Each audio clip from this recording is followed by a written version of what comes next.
Hello, my name is Dr. Janice Makela, and you're watching Living Life Backwards, Lessons from the End of Life. Now you might ask me, why did I name my channel this?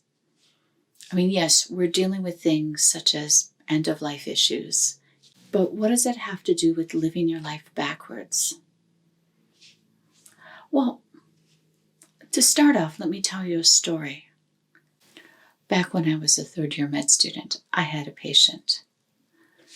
He was a very old man. He had fought in World War II. He was being told by his doctors that he did not have long to live. And so he told me his life story. He told me that he was proud of the life he lived. He had fought and served for his country in World War II.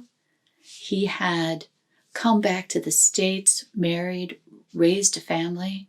He was Puerto Rican, and so when he moved to Chicago, he spent a lot of his time teaching other people who didn't know English how to speak English and helping them acclimate to the United States. He was very proud that his children all went to college.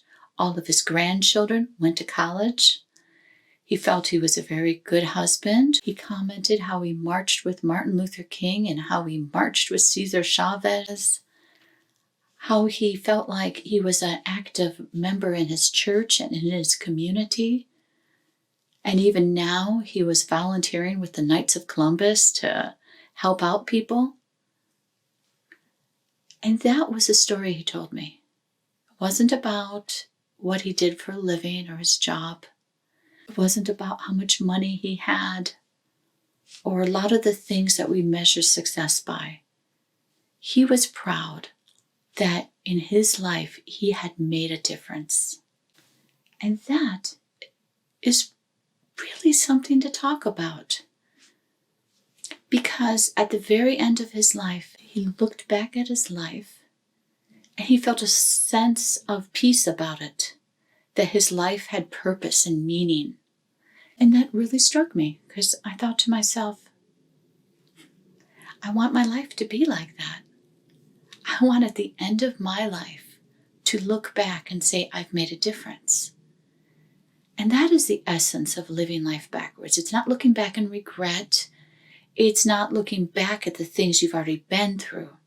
Nor is it constructing a very detailed 10-year, 20-year, 50-year plan of this is how my life's going to be.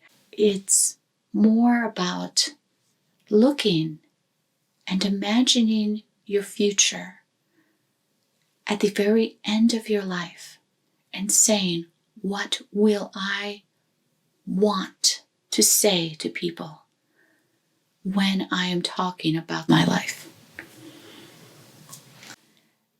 And it's more about looking at what's important to you, what's meaningful, what brings purpose to your life. That's living life backwards. It's not planning out things because you can't plan things out that detailed. Life is too random. You're not going to be able to see everything that happens. But you do know what's important to you. What do you want to achieve? What do you want your legacy to be? At the very end of your life, what do you want it to have meant? And so that's why I call it living life backwards. Lessons from the end of life, because I think as we talk about the end of our life, we can live in the presence of our own mortality and then live our life knowing that we don't always have a tomorrow to do something. So maybe we should do some stuff today. Thank you for watching. I hope you enjoyed. As usual, nothing here is medical advice. Talk to your doctor if you have any questions about your own medical care. And of course, hit the subscribe button. Thank you.